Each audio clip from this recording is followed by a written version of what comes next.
어제 주일 예배를 마치고 이제 아내와 잠시 점심을 간단히 먹은 다음에 그다음에 이제 어제 새벽 1시까지 이제 말씀을 준비하고 다시 오늘도 운동하는 시간 1시간 반 빼면은 계속 말씀을 준비했습니다. 근데 아까 요셉 목사님께서 강구해 주신 것처럼 잠시 말씀드린 것처럼 오늘 하지 못할 상황이 이렇게 발생하게 되었을 때 여러 가지 생각이 들었지만 오늘 못하면 또 내일 해야 되나 보다라는 생각을 하면서 담담하게 기다리고 있었는데 하나님께서 기회를 열어주셔서 오늘 혹 오신 분들, 소수에 오신 분들 그냥 헛걸음하지 않으시고 또한 우리가 그 말씀의 흐름을 잡고 계속 이어나갈 수 있도록 인도해 주신 하나님의 은혜와 모든 사람들의 보이지 않는 수고와 그 노고에 진심으로 감사드리면서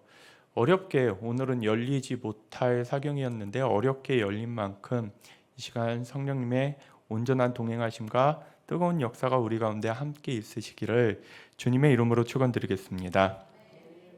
오늘 본문의 말씀은 어제 말씀에서 함께 이어지는 말씀으로 여러분들과 나누게 되었습니다. 어제 말씀을 잘 생각해 보시면 이제 블레셋 사람들과 싸우게 되었지만은 그 싸움이라고 하는 것은 하나님이 보시기에 계획하시거나 기뻐하시는 의도와 동기 가운데서 일어났던 싸움은 아니었습니다. 삼손의 잘못을 인정하지 못한 채 삼손은 그 분한 마음을 가지고 곡식밭을 다 태워버렸고 또한 블레셋 사람들은 그런 삼손의 잘못된 행동에 비열하게도 삼손에게 대적하지 못하고 삼손이 원래 결혼하려고 했었던 그 장인과 아내를 죽임으로 인하여서 본격적인 싸움을 만들어내기 시작했습니다.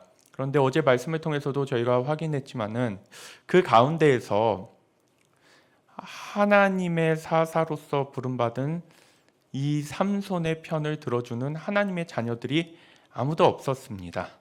이 자녀들은 오히려 너 때문에 블레셋의 지배 아래에서 살고 있는 우리의 삶이 더 어려워지게 생겼으니까는 네가 책임져라 라고 하면서 그들에게 있어서 적이 누구인지 아군이 누구인지에 대한 분별한 식별을 보여주지 못했습니다. 그 가운데에서 삼손은 철저하게 홀로 있는 모습이 더욱더 분명히 드러났습니다. 힘은 굉장히 세고 그 가운데서 많은 일을 할 수 있는 능력을 스스로 갖고 있었지만 웬일인지 삼손 주위에는 함께하는 사람들이 존재하지 않았습니다. 힘은 셀지 몰라도 자기 자신의 신앙을 하나님 앞에서 돌아볼 수 있는 것, 또한 공동체와 함께하는 그 시간들을 통해서 하나님이 원하시고 바라시는 방향대로 나아가는 모습들을 전혀 보여주지 못한 채 오직 힘에만 의지하고 힘을 하나님 삼아 그 힘을 가지고 홀로 존재하는 모습을 보여줍니다. 이 이야기 가운데서 삼손이 잘한 부분이 이제 가장 잘 드러나는 부분이기도 하는데요. 1000명의 사람들의 블레셋 사람들을 이길 수 있는 힘이라고 하면은 아마 자기 민족들이 3000명을 잡으러 왔을 때도 뭔가 감당하지 않았을까, 싸우지 않았을까라는 생각을 해볼 수 있지만 삼손은 여기에서 싸움을 택하는 게 아니라 그냥 이 이스라엘 백성들이 생포하려고 하는 그 요구에 응해줍니다. 그래서 그 사람들과 싸움을 하지 않고 사로잡힌 채 단 조건이 있었죠. 목숨을 죽여서 블레셋 사람들에게 나를 데려다 주지 말고 산채로 묶어서 이제 생포한 채로 블레셋 사람들에게 보내달라라고 하는 요청을 이 가운데서 보여주고 있습니다. 이러한 일련의 상황들을 보면서 어제는 저희가 공동체와 그 다음에 적군과 아군, 그 다음에 왜 이들이 이렇게밖에 살지 못했는지에 대한 이유를 함께 살펴보았습니다. 공동체라고 하는 거, 홀로라고 하는 거, 삼손과 같은 괴력이 없는 우리에게 있어서는 더욱더 중요하고 필수적인 요소라고 말씀드릴 수 있습니다. 특히 이 공동체를 제가 강조하는 부분에 있어서 계속해서 말씀 묵상으로 연결짓고 있습니다. 말씀 묵상을 홀로 하게 되었을 때 위험할 수 있는 요소들이 있습니다. 내가 갖고 있는 신앙, 내 신앙이 잘 다듬어지고 인도되지 않은 채 내가 갖고 있는 신념과 내가 가지고 있는 기준에 기반한 성경 말씀이라고 성경 말씀을 묵상하는 것이 우리에게 있어서 잘못된 해석을 나올 수 있는 가능성이 충분히 있습니다. 굉장히 자의적이고 자기 중심적으로 편협하게 하나님의 말씀을 묵상한다고 했을 때 그 안 좋은 영향력과 효과라고 하는 것은 말씀 묵상을 아예 하지 않았을 때와 유사하거나 아니면 더욱더 위험할 수도 있습니다. 그런데 공동체가 함께 하나님을 바라보면서 신앙의 기준과 방향을 잡고 나아가는 그 과정 가운데에서 우리가 나만 가지고 있는 유별난 나의 신념과 신앙만으로 말씀 묵상을 하지 않을 수 있는 안전망에 놓여 있게 됩니다.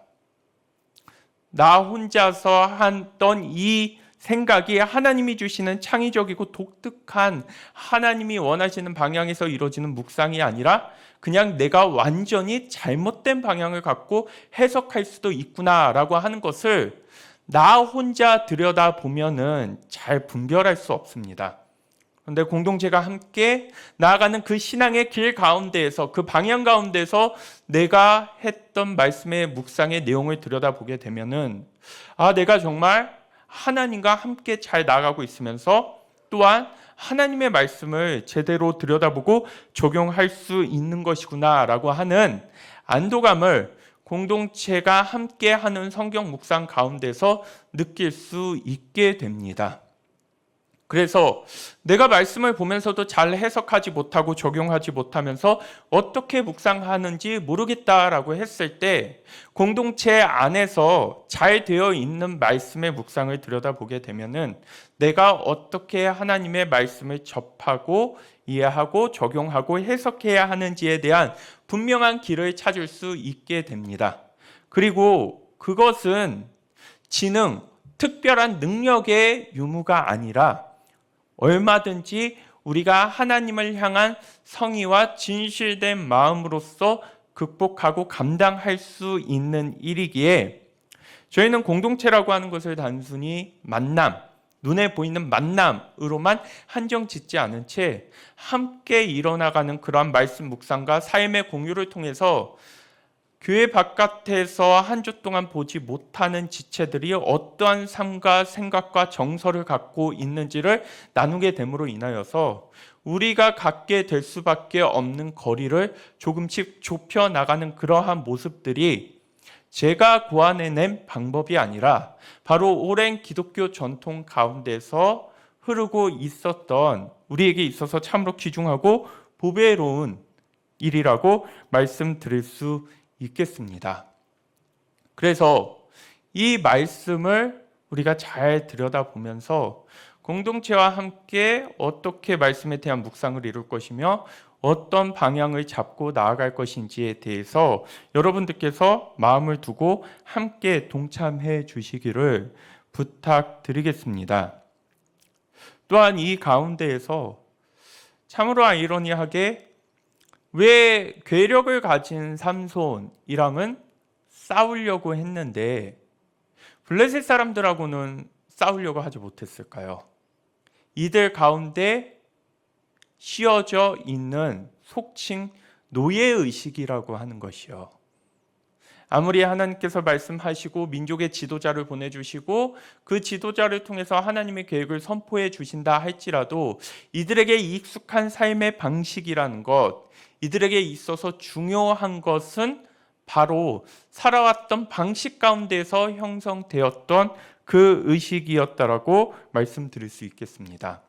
그래서 이들은 그래도 우리를 다스리는 민족의 지도자라고 하나님께서 부르셨는데 설마 우리가 합의를 봐서 넘긴다고 해가지고 죽이겠어 라고 하는 마음을 가지고 바로 누구에게 항복하라고 얘기하냐면은 삼손에게 항복하라고 이야기를 합니다. 그 가운데에서 이들이 그렇게 요청한 것은 블레셋에게 대적하거나 대들었다가는 아주 혼날 것 같은데 삼손에게 왠지 그렇게 얘기하면은 그렇게까지 큰 문제가 생기지 않을 것을 어느 정도 계산한 것은 아닌가라고 하는 추론을 한번 해보게 됩니다. 그렇게 해가지고 약해 보이고 그들에게 있어서 감당할 만한 사람이라고 하는 사람에게 있어서는 굉장히 강하고 단호한 모습을 보여주지만, 반대로 진짜 셀 것 같은 블레셋 민족에게는 아무런 저항도 하지 못하는, 속칭 우리가 사람들을 봤을 때 강한 사람에게 약하게 굴고 약한 사람에게 강하게 구는 그러한 비굴한 모습이 오늘 본문 가운데 나타나는 것을 들여다볼 수 있게 됩니다. 그러고 보니까 우리가 강한 사람을 대한다라고 했을 때에는 나도 모르게 겸손해지고 차분해지고 예의를 갖추게 되죠.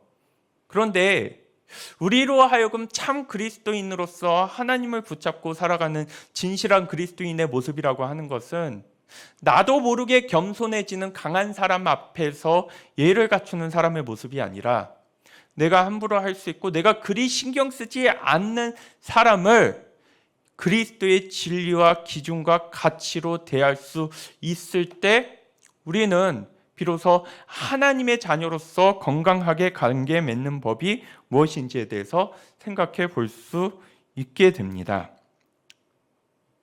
이러한 내용들을 한번 생각해 보면서 오늘 본문의 본격적인 내용으로 이제 들어가 보면요, 이 본문 가운데에서 삼손이 잡혀가지고 이제 블레셋 앞에 끌려가게 되고, 블레셋 사람들은 이제 너무 신났습니다.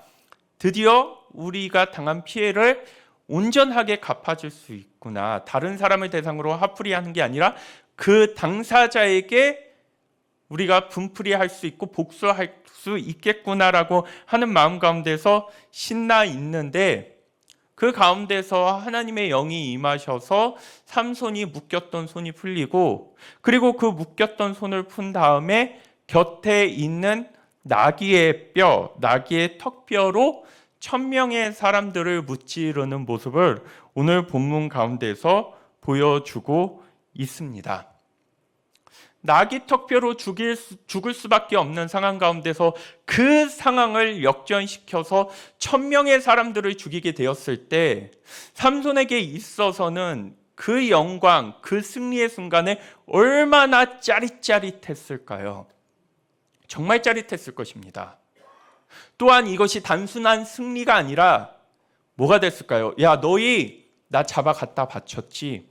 너희 다 쓸모없다고 죽이려고 했었지. 그런데 봐라, 너희가 쓸모없다고 하는 내가 이 정도 되는 사람이야. 이렇게까지 큰 일을 할 수 있어 라고 하면서 삼손은 그 1000명의 사람이 죽였을 때, 무찌르게 되었을 때 1000명의 사람을 향한 승리도 너무나도 대단했겠지만요, 같이 한 공동체를 이뤄야 하는 그 안의 사람들에게 나야 나, 이게 바로 나 삼손이야, 내가 갖고 있는 능력이야, 너희랑은 달라, 너희는 틀렸다 생각해서 나를 잡아 갖다 바쳤지만 내가 질 줄 알고 그 산채로 올렸지만 나는 지지 않아, 너희랑 달라, 너희랑 똑같지 않아 라고 하면서 이들이 보여줬었던 이러한 일련의 상황 판단과 인식에 대해서 완전히 잘못된 판단을 했다는 것을 자신의 승리로 통해서 보여줬을 때 너무 기분 좋았을 것 같아요. 예를 들어서 내가 하나님을 믿는데 다 잘못되기를 바라는데 내가 더 부자가 되고 더 잘 먹고 잘 살고 그러면은 봐봐, 너랑은 달라, 너랑 그렇게 남 잘못되기만을 바라면서 비나이다 하는 너랑은 달라라고 하는 마음을 우리가 충분히 생각해 볼 수 있는 것이겠죠, 이 장면 가운데서.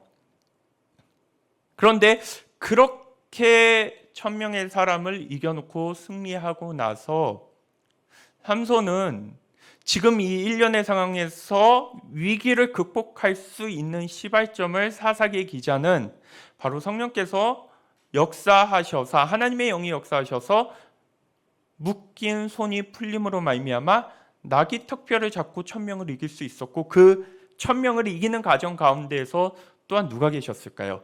하나님의 영, 하나님의 인도하심이 계셨음에도 불구하고 이 삼손에게 있어서는 내가 이겼고 위대한 승리를 했고 자기 자신을 높이고 자랑하면서 자기 자신이 벌였던 전투에 대한 기념비, 자기 승리와 자기 찬양과 자기 능력에 대한 기념비를 오늘 본문 가운데서 보여주고 있습니다. 그러면서 이 장소를 가리켜서 라맛레이라고 하는 명칭을 붙여주고 있습니다. 여기에서 이 삼손의 모습 가운데에서 하나님에 대한 언급과 찬양과 하나님에 대한 도우심의 감사를 표현하는 부분은 나타나지 않습니다. 우리가 읽지는 않았지만 뒤에 나오는 18절, 19절의 내용은 하나님에 대한 언급이 나오지만은 이 맥락에서 이어지는 부분이 아니기 때문에 결국 승리의 자리 가운데에서 삼손 자체가 세상 말로 이렇게 혹 가버린 그러한 모습은 바로 자기의 애죠, 자기 애.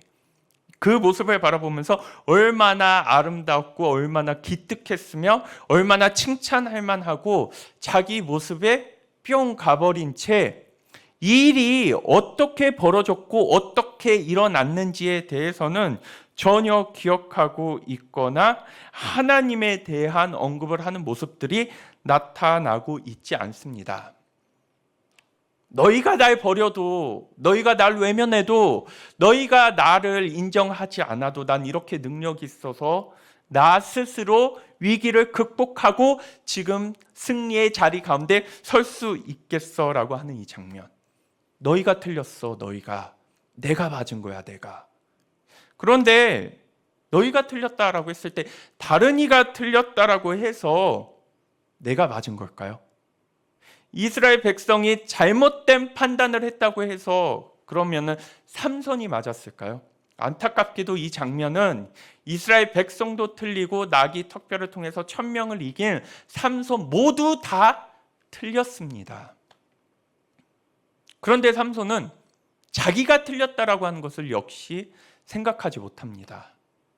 자기 자신이 옳지 않다는 것을 생각하지 못합니다. 왜냐하면 이겼기 때문이거든요. 승리했습니다. 이 승리와 이김의 자리 가운데에서 세상 앞에서 자기 자신을 자랑하며 떵떵거릴 수 있는 이 자리 가운데서 삼손은 이겼기 때문에 자신에게 있어서 문제가 있다는 생각을 전혀 하지 못합니다. 승리의 자리 가운데서 진정한 자기 반성과 성찰이 일어나지 않는다고 말씀드릴 수 있습니다. 그래서 삼손은 매우 기뻐하고 흡족하면서 그 승리의 자리를 기념하면서 자신을 위한 기념비까지 세우는 모습을 보여주지만 안타깝게도 그의 기쁨과 승리하는 반대로 이 가운데 하나님이 원하시고 기뻐하실 만한 모습은 존재하지 않습니다.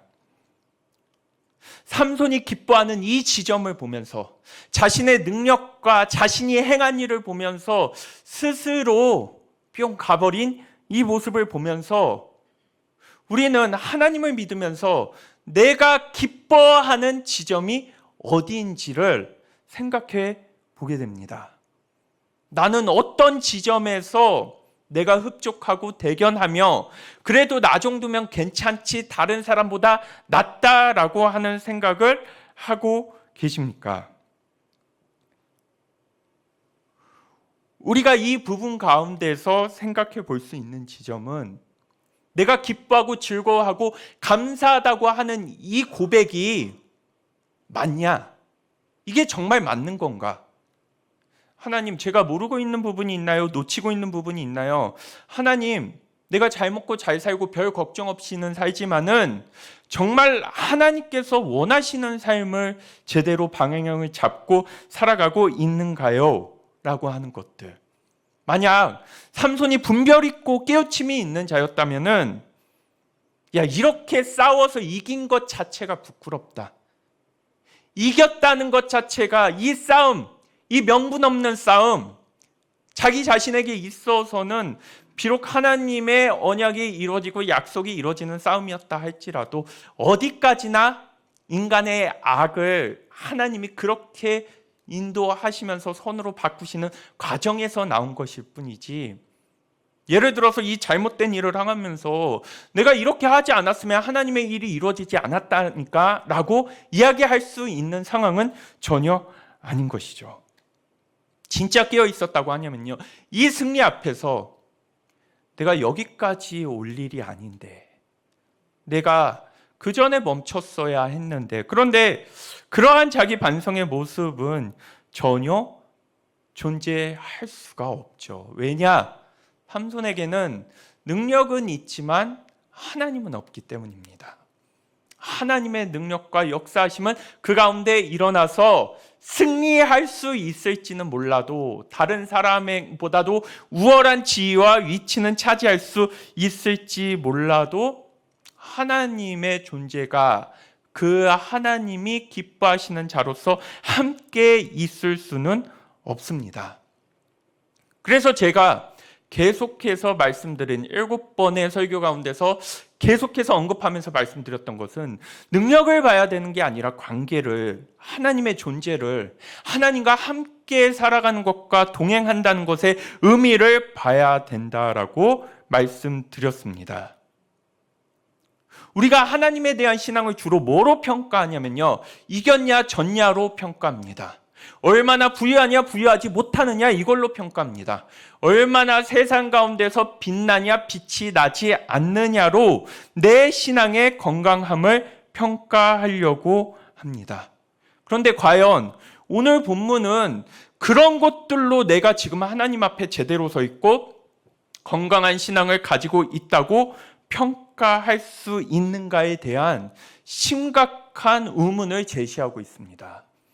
하나님과 상관없는 싸움 가운데서 비록 하나님의 능력이 그 가운데 있었다 할지라도 하나님을 기억하며 하나님께 그 싸움의 승리의 영광을 돌리지도 않는 자에게 있어서 그 영혼에, 그 마음의 중심에 진짜 하나님이 있느냐라고 했을 때, 안타깝게도 삼손은 하나님이 함께 동행하는 자로서의, 하나님의 그 마음의 중심을 붙들고 함께하는 자로서의 신앙인의 모습은 전혀 보여주지 못하고 있습니다.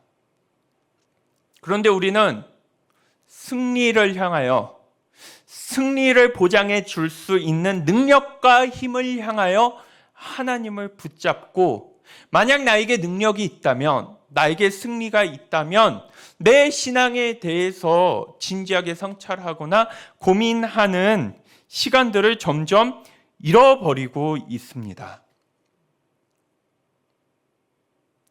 지난 시간 설교 가운데서 승리를 하고 싶다라고 하는 것, 오늘 보시면 하나님께서 하나님의 계획대로 인도하시고 이를 이뤄 나가십니다. 그러면 우리가 기억하고 우리가 추구해야 하는 것은 승리가 먼저가 아니라 뭐가 먼저였다라고 말씀드렸습니까?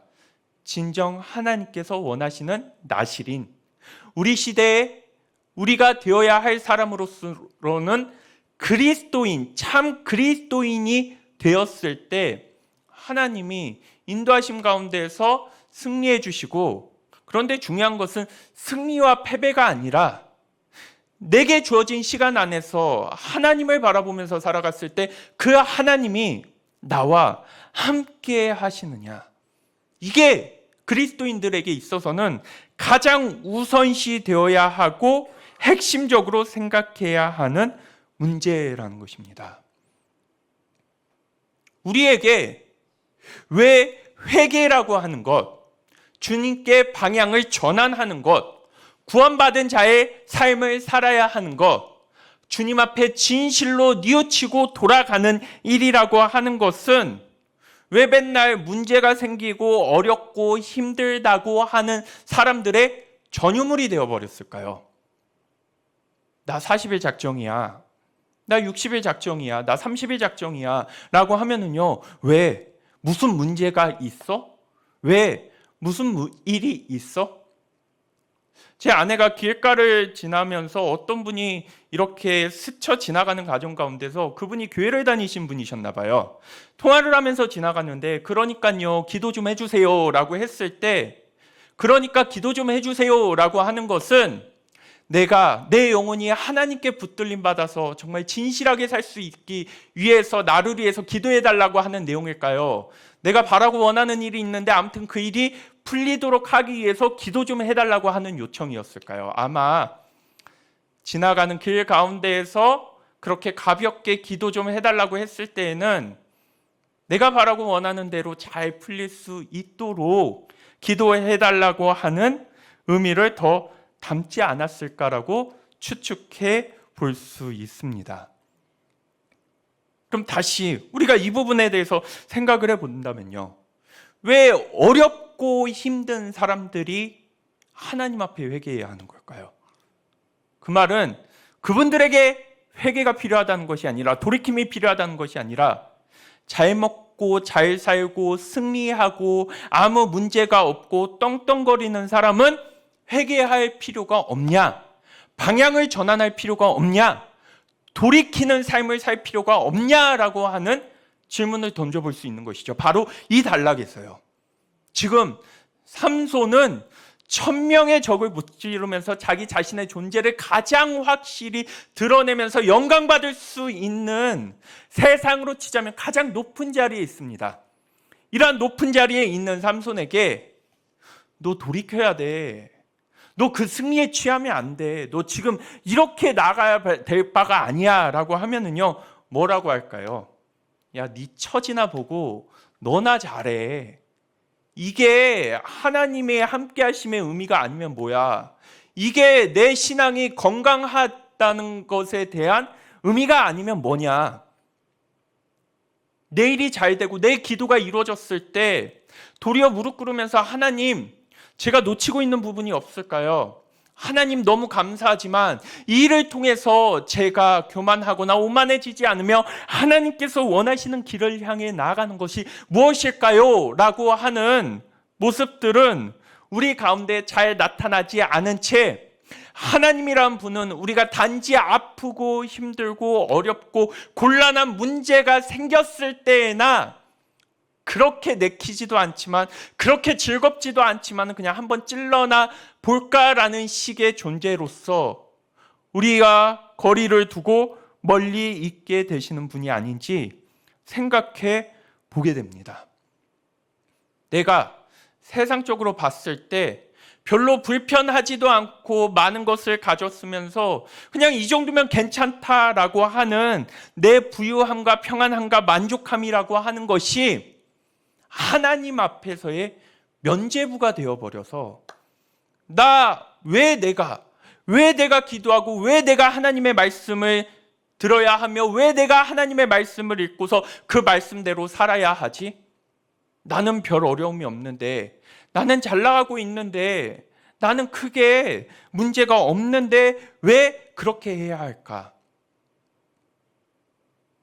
오늘 삼손에게 있어서 이 지점, 이 승리의 영광의 찬란한 지점 가운데서 해줄 수 있는 하나님께서 들려주고 싶으신 말은 그 빛나는 승리 앞에서 너 돌이켜야 된다.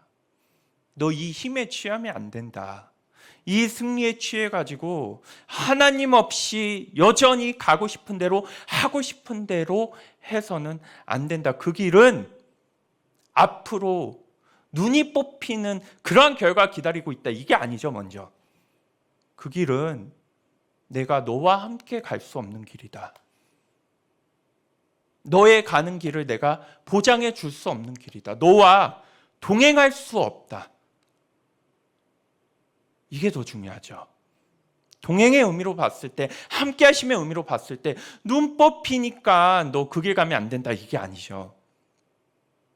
그 길은 하나님께서 가실 수 없기에 하나님이 나와 함께 가시지 않으면은 내 삶의 의미와 내 존재의 의미, 내가 갖고 있는 능력에 대한 의미 아무 의미가 없는데 제가 하나님과 같이 가는 게 하나님의 손을 잡고 하나님과 함께 살아가는 게 저희에게 주어진 가장 큰 인생의 목적이라고 생각해 본다면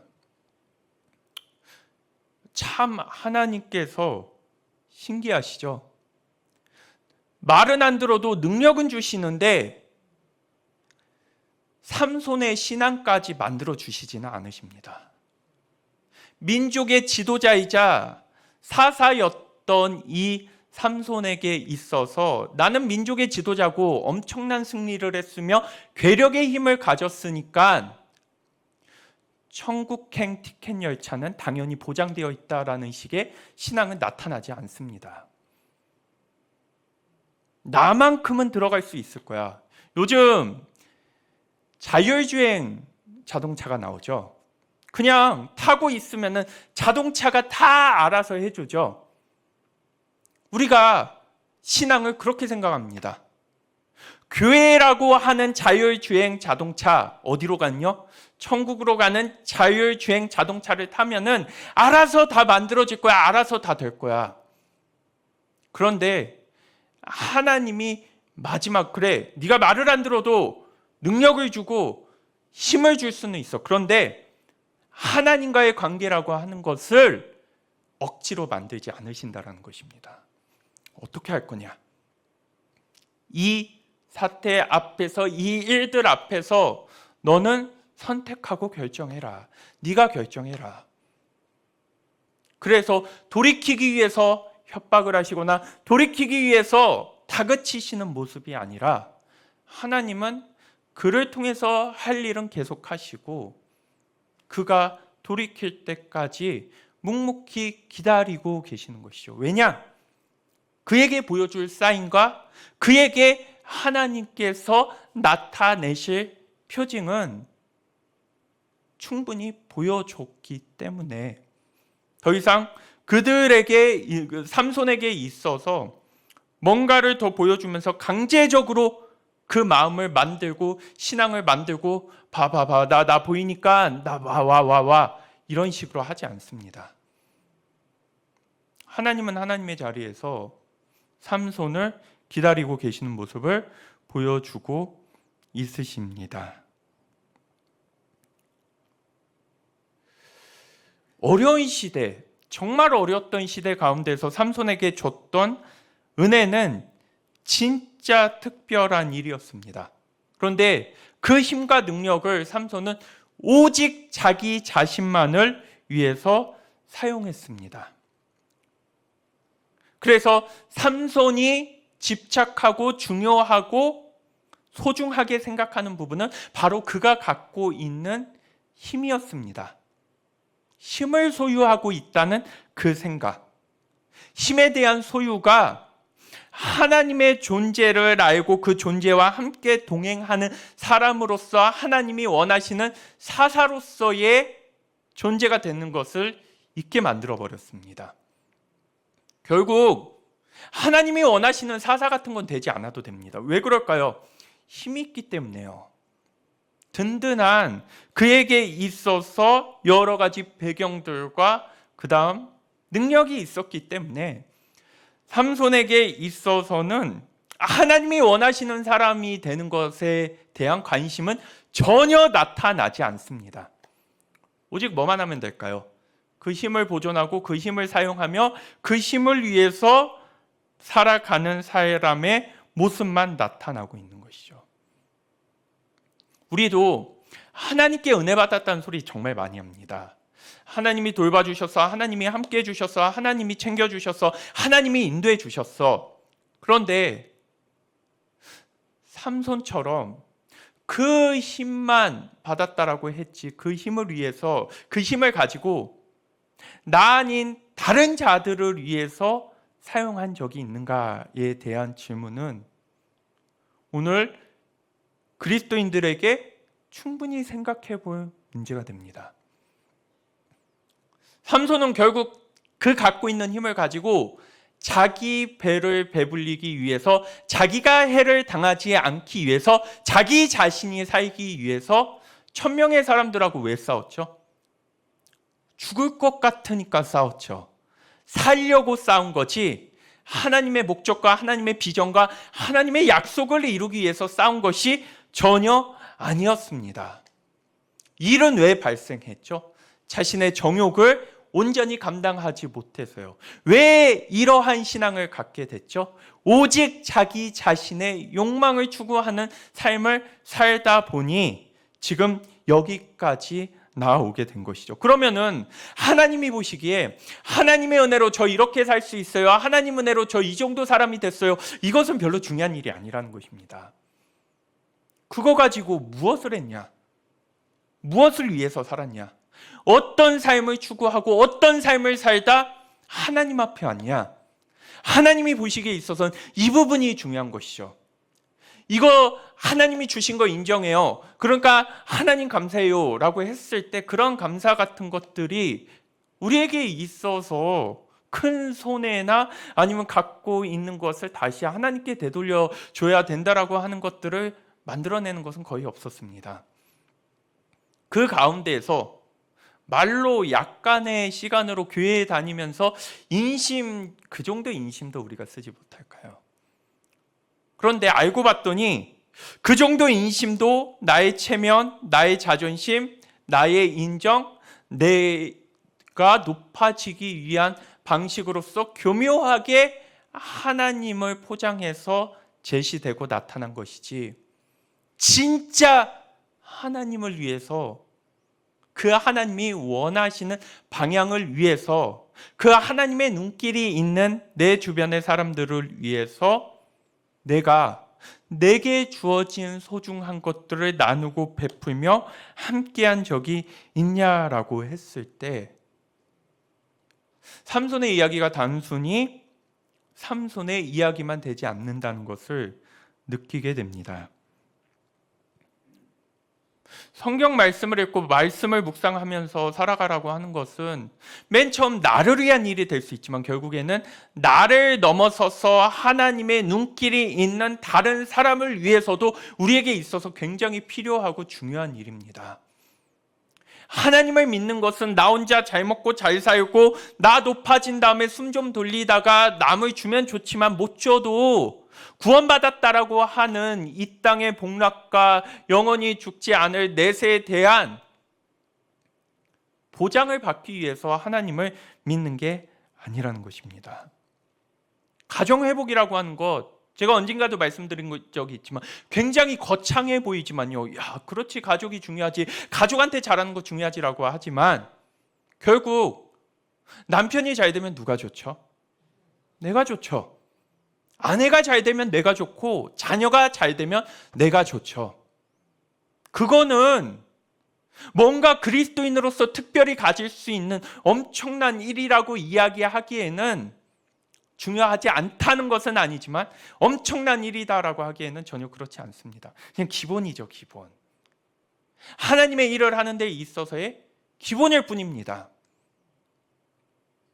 그런데 나를 위한 일도 수월하지 않고 어렵고 힘들고 번거롭다고 해서 하지 않는 사람들이 다른 사람을 위해서 헌신하고 애쓰고 수고하고 나를 내어준다라고 하는 것은 거짓말이 될 수밖에 없죠. 제가 사경의 기간 동안 말씀드린 적이 있습니다. 아내랑 사이가 좋지 않았던 시간들이 있었다. 그 시간들이 있었을 때 하나님의 일을 하고 있지만요, 뭔가 제 내면 가운데서 펑 뚫린 그런 느낌이더라고요. 이게 맞나? 이렇게 되는 게 맞나? 이렇게 해야 되는 게 맞나? 뭐를 해도 들어오지 않고 본질적이지 않다라고 했을 때 저 아내는 큰 다툼이 없는 가정 가운데에서 정말 그렇게 싸워본 적이 처음이었길래 막 치고받고 싸운 거 아니고 그냥 말로 이렇게만 했어도요, 관계가 좋지 않는 상황 가운데에서 내가 가정의 온전한 평화와 진정한 협력의 관계를 이뤄내지 못하고서 하나님 일을 한다는 것은 정말 불가능하겠구나. 되지가 않더라고요. 제 영성이 약해서, 마인드가 약해서 되지 않는 부분이 아니라요, 모든 하나님의 진리의 말씀 가운데에서 다 걸립니다. 되지가 않습니다. 끊임없이 신앙의 양심이 저에게 소리칩니다. 그게 맞냐? 그렇게 하는 게 맞냐? 그게 진짜 너는 지키면서 그렇게 하냐? 라고 하나 하나님이 들려주시는 그 음성과 메시지가 차오르게 되었을 때 내가 이 안에서 가족을 위해서 내가 해야 할 몫을 감당하지 않고서, 물론 관계는 제가 잘해줘도 좋아지지 않을 수 있습니다. 그러나 적어도 하나님의 이름으로서 제가 해야 하는 최선의 일을 다 감당하면서 나아가게 되었을 때 그 관계 안에서 좋은 관계는 이뤄내지 못했다 할지라도 적어도 하나님의 일을 하는 데 있어서는 붙잡힌 바 되지 않겠죠. 걸림돌이 되지 않겠죠. 왜냐? 진짜 말씀을 가지고 최선을 다하려고 했기 때문에. 그런데 나를 위해서 뭔가를 하지도 않는 우리가 나를 위한 일도 하지 않는데 다른 사람을 위해서 한다라고 하는 것은 곧 신앙의 성장이 지금 우리 가운데 있어서 멈춰버렸다라는 것입니다. 내가 가까운 이들을 챙기고 보살피면서 느꼈던 생각과 감정과 훈련된 모습을 통해서 교회 공동체를 넘어서서 믿지 않는 사람들에게도 베풀 수 있고 함께 할 수 있는 능력들을 차근차근 터득해 나가는 것인데 우리 가운데에서는 그러한 모습이 나타나지 않는다라고 하는 것은 지금 신앙의 방향을 제대로 잡고 있는지에 대한 의문을 던지게 됩니다. 이 1000명의 사람을 이기고 난 이후에 삼손이 생각했던 것, 그렇지, 이길만 하니까 이긴 거야. 역시 나는 대단해. 1000명 정도 이기는 것은 당연하지라고 생각하는 이 모습 가운데에서 승리한 자의 오만, 승리한 자가 보지 못하는 하나님 존재를 잃어버린 모습을 들여다볼 수 있게 됩니다. 결국 자기 자신에게 있는 것을 당당하고 당연하게 여기는 이 모습 가운데에서 자신에 대한 성찰이 되지 않으니 바로 그에게 있어서 정말 필요하고 부족한 것이 무엇인지를 알지 못하게 됩니다. 십계명의 언약의 말씀을 통해서 내가 어떠한 자인지를 보자라고 하는 것은 바로 그 맥락입니다. 내가 나를 보지 못하면은 세상의 승리가, 세상의 부와 명예가 내 가운데 찾아오게 되었을 때 그 가운데서 나를 돌이킬 수 있는 생각 같은 건 하지 못하게 됩니다. 내가 높이 올라가게 됐는데, 내가 원하는 것을 갖게 되었는데 누가 회개하려고 할까요? 누가 자신의 신앙을 돌아보려고 할까요? 누가 하나님 앞에 더 진실하게 나아가 보려고 하는 마음을 갖게 될까요? 이 자리 가운데에서 자기 성찰과 자기 분별을 통해서 온전한 자기 부인이 있었다면 하나님, 이겼지만 제가 잘못했습니다. 하나님, 승리했지만 저를 용서해 주세요. 제가 헛된 것을 쫓아서 여기까지 와서 이 승리라고 하는 것은 하나님이 일하셨다는 것 말고는 너무나도 부끄러운 승리입니다. 이 승리를 제가 신앙의 영광이자 믿음의 트로피로 올려드리거나 사람들 앞에 증언할 수 없다라고 하는 것을 고백할 수 있게 될 것입니다. 자기 부인을 이뤄내지 않으면 하나님 앞에 내가 어떠한 마음과 자세를 가져야 하는지에 대한 그 분별력, 영적 분별력을 잃어버립니다. 영적 분별력을 잃어버린 자에게 있어서는 어떠한 소리도, 어떠한 권면도, 어떠한 하나님의 사인도 들리지 않은 채 그저 내가 옳고 내 눈에 좋고 내 옳은 소견에만 맞춰서 하나님과의 관계는 끊어지고 사람과의 관계도 끊어지면서 고립되는 모습이 나타나게 되는 것입니다.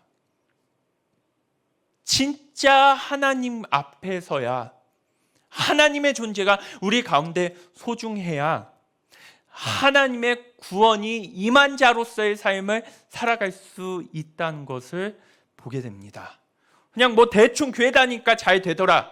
별 문제 없더라. 그냥 사는 데 있어서 큰 지장이 없더라. 라고 하는 것이 우리에게 있어서 믿음의 승리와 제대로 된 길을 가고 있다는 것을 이야기해 주는 게 전혀 아니라는 것입니다. 그렇다고 자학하거나 무엇인가를 무조건 부인하라는 것도 아닙니다. 분별하라고 말씀드렸습니다.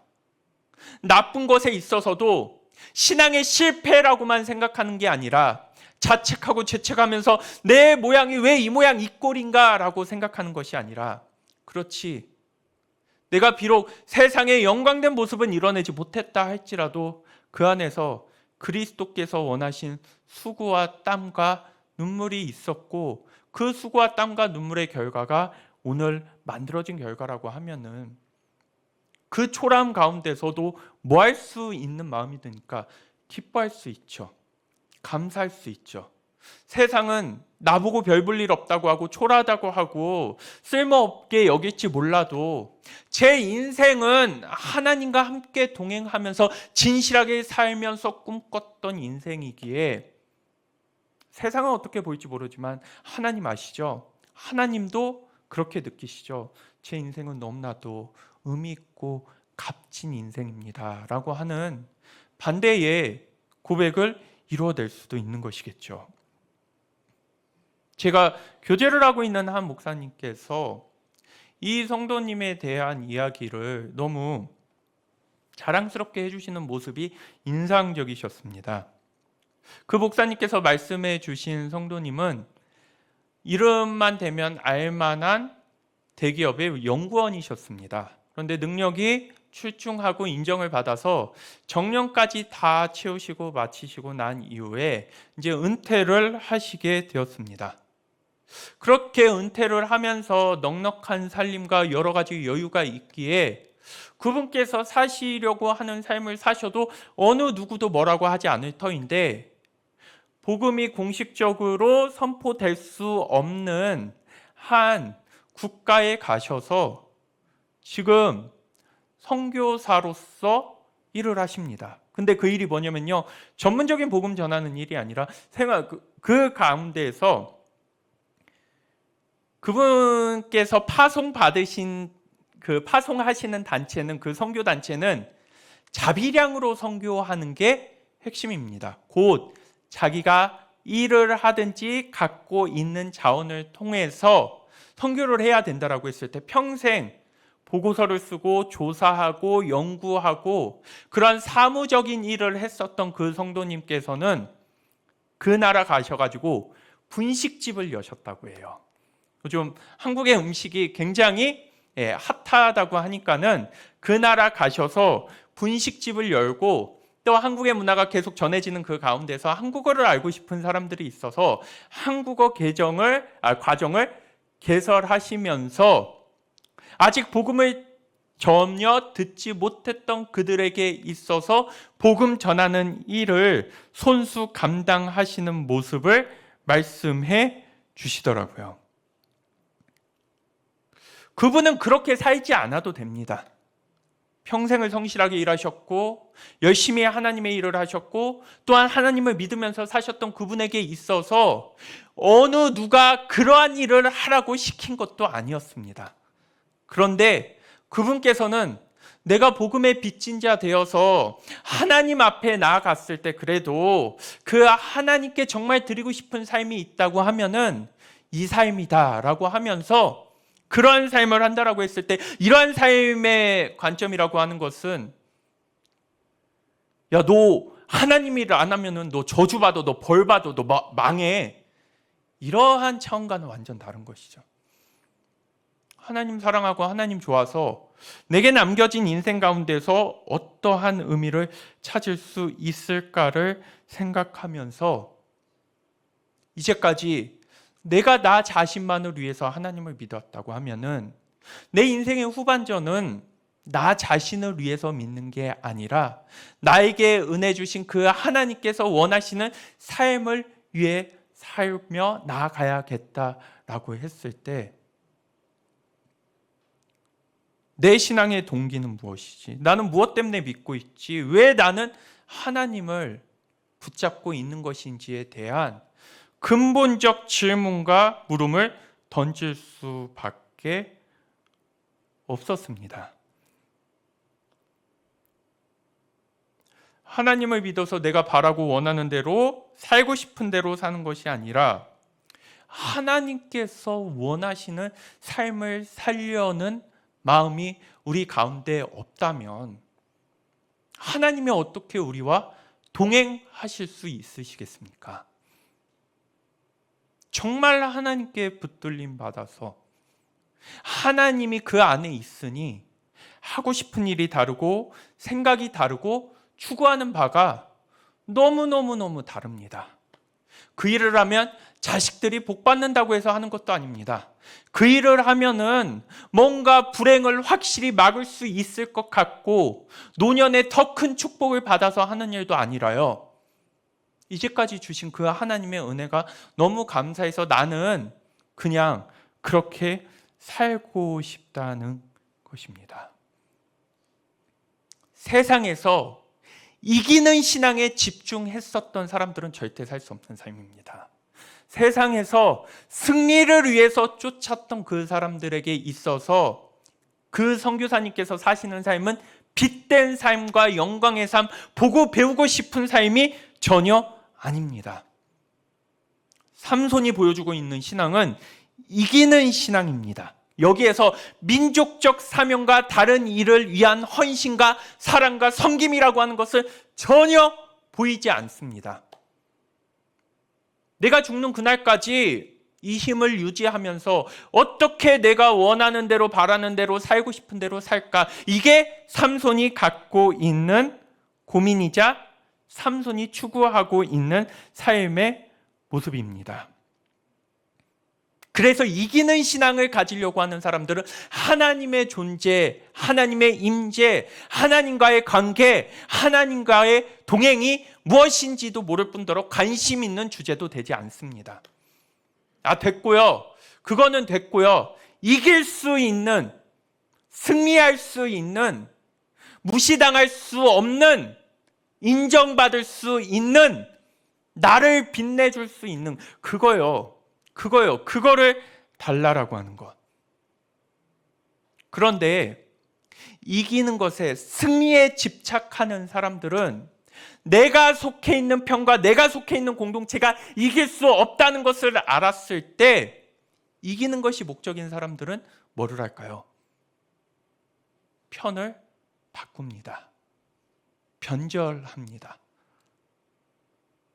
진정한 하늘의 가치가 아니라 그리스도의 진리가 아니라 오직 내가 이기고 내가 이기기 위한 힘과 승리를 갖기 위한 사람들은 그 소속과 자기가 속해 있는 그 팀을 변절한다라고 하는 이 사실을 보면서, 그런데 관계가 중요한 사람은요, 이기는 게 목적이 아니라 정말 하나님과 함께 살아가는 게 중요한 사람들은 내가 질 것 같아도, 세상의 기준으로 내가 안 될 것 같아도 그거를 바꿀 수가 없습니다. 그 편을 바꿀 수가 없어요. 왜냐? 내가 그 팀에서 함께 있는 이유는 바로 그 사람, 그 존재 때문이거든요. 하나님과 함께 살아가면서 내가 만들어지는 것, 그게 목적인 사람은 어렵지만 힘들지만 함께 있는 게 목적이기에 어떻게 하면 가장 잘 느낄 수 있을까? 어떻게 하면 가장 하나님을 선명하게 받아들일 수 있을까? 어떻게 하면 하나님과 늘 동행할 수 있을까?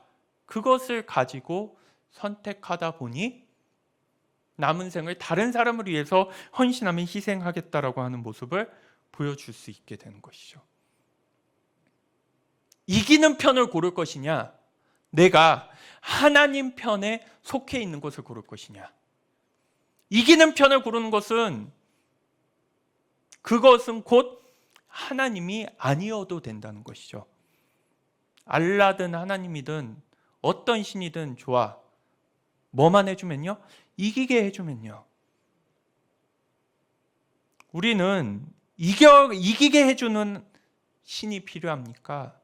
아니면 인격적 관계와 소통을 통해서 나로 하여금 내가 믿는 하나님, 그 신을 닮아갈 수 있게 해주는 그러한 존재가 필요합니까?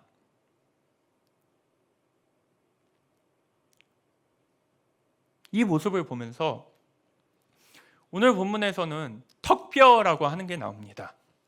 턱뼈는 여기에서는 이제 자세한 설명은 생략되어 있지만요, 아직 마르지 않는 턱뼈였습니다. 마르지 않았다. 그 뼈의 수분기가 남아 있었다. 이것은 곧 시체가, 그 동물의 사체가 아직 다 분해가 되면서 남아 있었던 게 아니라는 것이죠. 그런데 나시린은 어떤 규정이 있었습니까? 시체에 가까이 가면 안 되는 규정이 있었죠. 물론 축축한 이 뼈가, 마르지 않는 뼈가 천명을 물리치는 도구로 사용되면서 부러지지 않고 그 역할을 감당했다는 것에 있어서 맨 처음으로는 하나님의 능력과 임재를 드러내기는 하지만요, 여기에서 또한 생각해 볼 수 있는 것은 승리를 할 수 있다라고 하면은 그게 하나님의 규정이든 뭐든 아무것도 상관없이 그냥 이기면 다 되냐라고 하는 질문을 우리에게 던집니다. 말씀과 지켜야 하는 법과 따라야 하는 법, 이런 것과 상관없이 속담에는 이러한 모습을 가리켜서 뭐로 가도 서울로만 가면 된다라고 하죠. 그렇게만 하면 되는 거냐?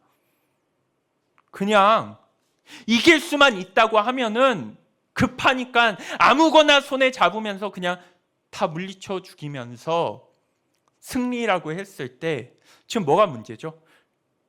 결과, 승리라고 하는 결과도 문제가 되지만요, 그 승리를 이뤄내는 과정에 있어서도 심각한 문제가 될 수밖에 없는 것이죠. 왜냐? 하나님께서 그 나시린의 규정으로서 명한 것을 전혀 지키거나 이뤄내지 못했습니다. 하나님 사람으로서의 과정 자체가 제대로 이루어지지 않았습니다.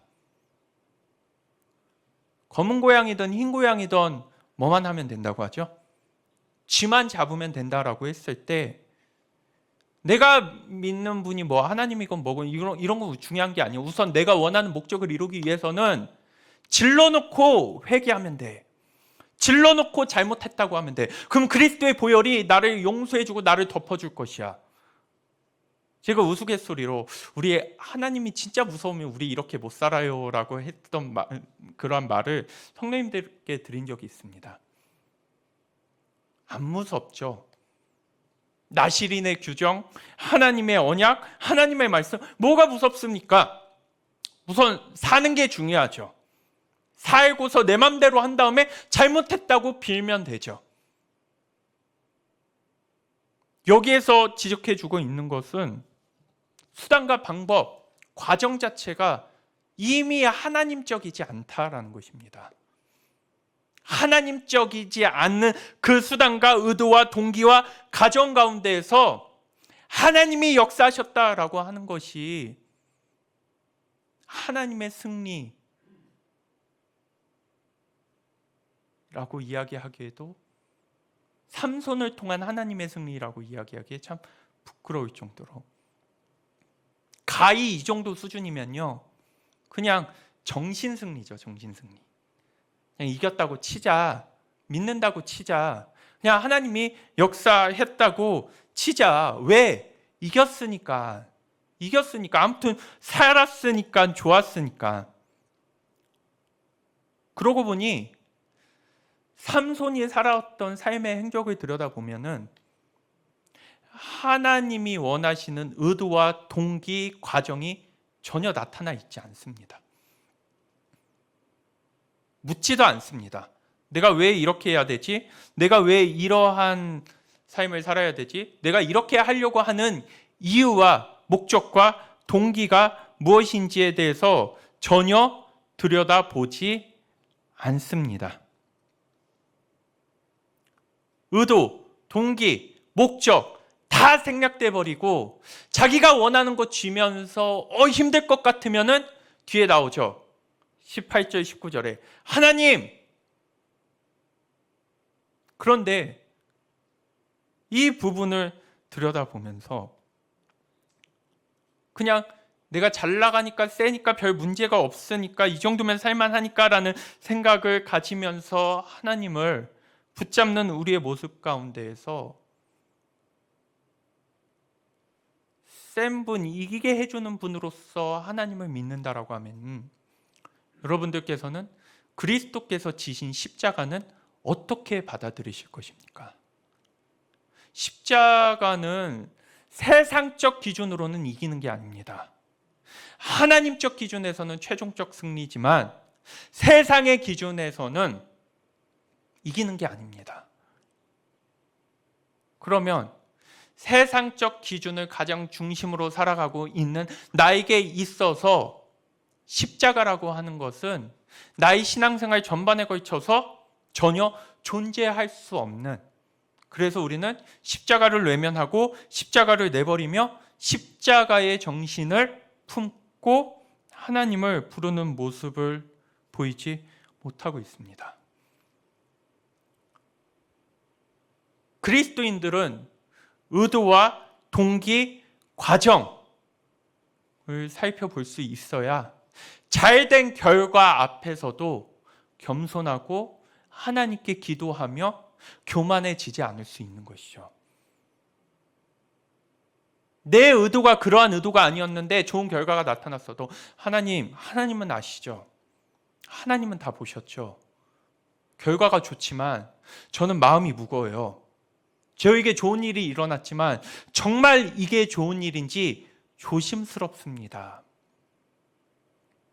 세상의 승리의 자리 앞에서 우리 스스로가 하나님 앞에서 겸손하고 낮출 수 있도록 하기 위해서는 내가 왜 사는지, 내가 왜 행하는지, 내가 어떠한 목적을 갖고 있는지에 대한 의도, 동기, 목적, 과정에 대한 분명한 인식이 있지 않고서 우리는 승리의 자리 앞에서 회개하고 돌이킬 수 있는 자로 서지 못하게 됩니다. 제가 사경회 때 몇째 날인지는 기억이 안 나지만 말씀드렸지만 내가 별 문제가 없다고 해서, 내가 잘 나간다고 해서, 내가 내 삶 가운데서 평안하다고 해서 하나님이 내려주신 평안과 복이 아니라 바로 주님께서 말씀하시는 십자가를 외면하고 모른 척하고 회피했기 때문에 얻어진 평안과 부유함과 만족이라고 한다면, 그것을 앞에 두고 하나님께 영광 돌린다라고 하는 것은 하나님을 모욕하는 것이죠. 하나님 잘못했습니다. 하나님 제가 돌이키겠습니다. 하나님 그렇게 앞으로 살아가지 않겠습니다. 왜 나는 하나님을 믿지? 왜 기도하려고 하지? 왜 예배 드리려고 하지? 왜 변하려고 하지? 왜 사경회를 통해서 하나님 앞에 나아가는지에 대한 이유 없이 막연히 그래도 어떻게 하면 되지 않을까라고 하는 세상적 기준에서의 잘됨이라고 하는 것이 우리로 하여금 진짜 사모하고 붙들어야 하는 하나님과의 동행함을 막고 있는 것을 생각해 볼 수 있겠습니다. 슬슬 두려워집니다. 1000명도 이겼고 별 걱정도 없을 것 같고, 또한 이 어려운 위기 가운데에서도 본인의 능력을 온전히 발휘한, 더 정확히 얘기하면 하나님이 주신 능력이지만요, 그 능력을 발휘한 삼손에게 있어서 돌이킬 수 있을까라고 하는 우려가 이제 점점 나타나게 됩니다. 이 싸움을 힘겹게 이겼으면, 이 싸움을 어렵게 이겼으면, 이 싸움 가운데에서 정말 죽을 고비를 넘겼다면 혹 삼손은 돌이킬 수 있으면서 자신의 문제를 생각해 볼 수 있었을까? 그러한 생각을 해보시면서 하나님의 안 보이심의 문제는 여기에서 우리가 생각해 봐야 할 것은요, 지금 삼손 눈에는 하나님이 보이지 않습니다. 뭐만 보이죠? 하나님이 주시는 능력, 그 능력도 이제 자기 능력인 것이죠. 그렇지만 이 가운데 삼손 눈에는 보이지 않지만 말씀을 통해서 확인할 수 있는 것처럼 하나님은 분명히 임했다라고 얘기를 합니다. 삼손은 보이지 않지만 하나님은 계셨다.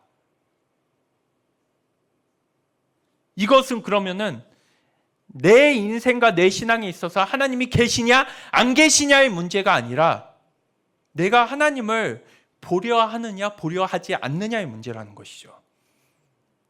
하나님은 계신데요, 역사하신대요, 부족하시지만은 함께 해주시겠대요. 그러면은 그 역사하고 나타내시면서 보여주시려고 하는 하나님을 나와 동행하시며 내 인생 가운데 임재하고 계시는 그 하나님을 내가 보려 할 의지와 준비를 충분히 갖추고 있느냐.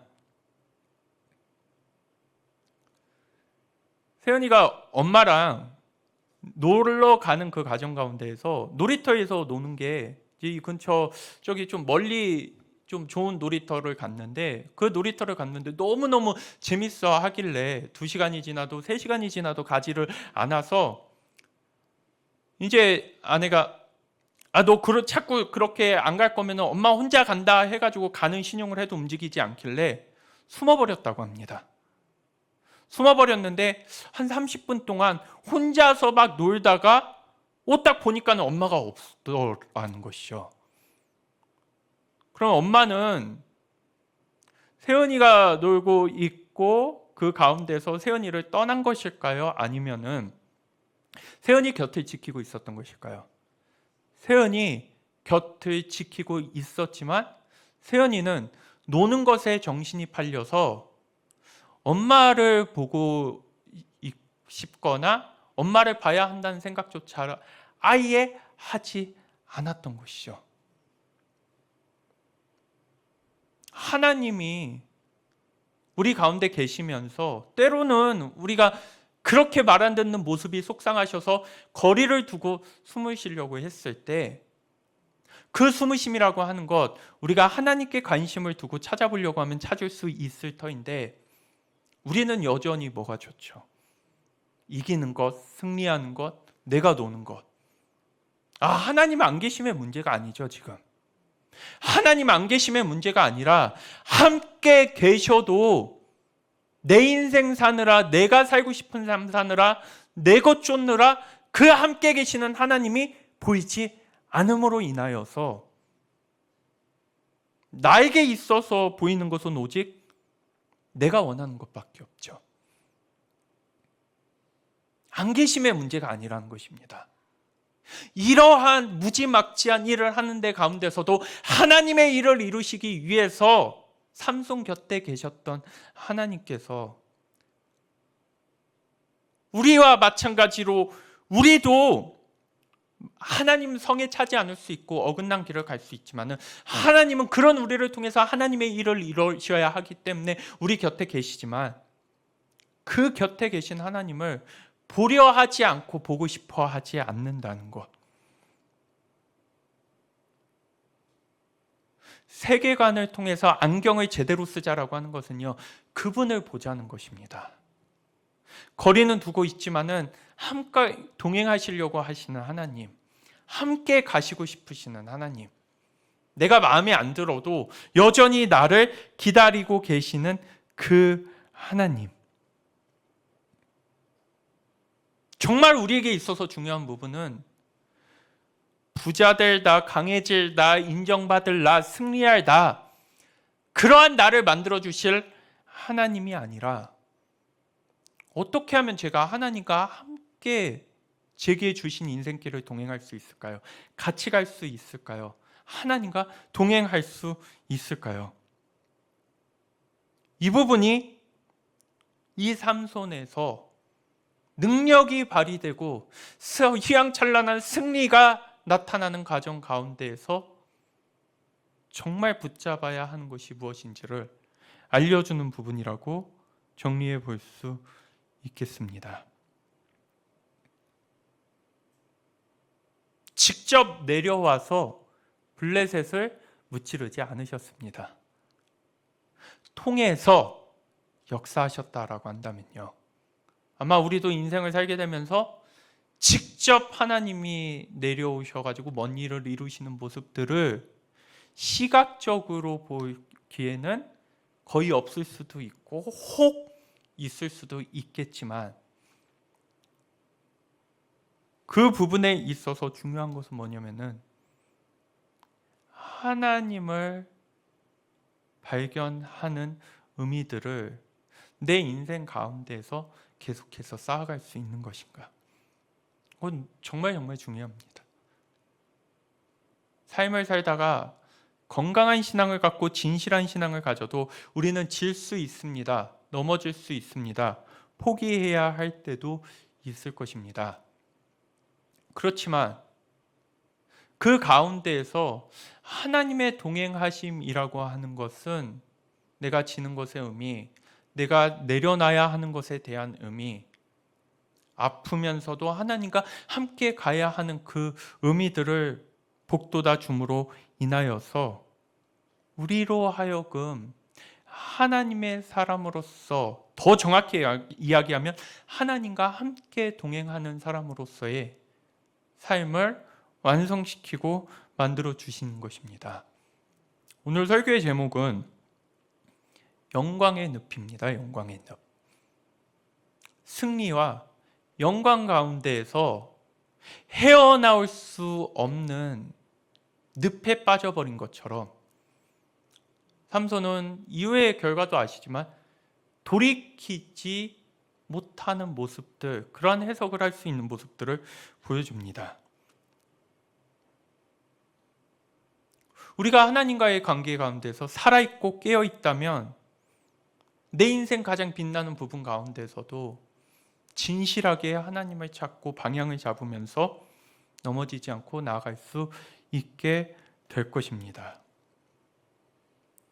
우리가 함께 기억해야 하는 것은 바로 그 일들 가운데서 하나님을 믿는 의도, 동기, 과정입니다. 그 의도, 동기, 과정이 싹 빠져버리면요, 한 가지 재밌는 예를 말씀드린다면요, 가룟 유다가 이렇게 얘기할 수 있겠죠. 그거 알아? 내가 십자가의 구원을 이루도록 도와드린 거야. 내가 없었으면 구원을 이룰 수 없어. 아니겠죠. 설마 그렇게 우리가 생각할 수 있는 게 아니겠죠. 어떻게 이런 해석이 나올 수 있을까요? 하나님을 믿는 의도와 동기와 가정이라고 하는 것을 전혀 중요하게 생각하지 않은 채 말 그대로 소 뒷걸음 치다가 개구리 잡은 격으로 배신, 돈 때문에 배신했는데 십자가의 구원이 이루어진 것을 바라보면서 그거 알아? 그 나 아니면 못했어. 그 나 아니면 이룰 수 없었어. 그런데 이러한 일들이 교회 다니는 사람들에게 비일비재하게 발생하고 있습니다.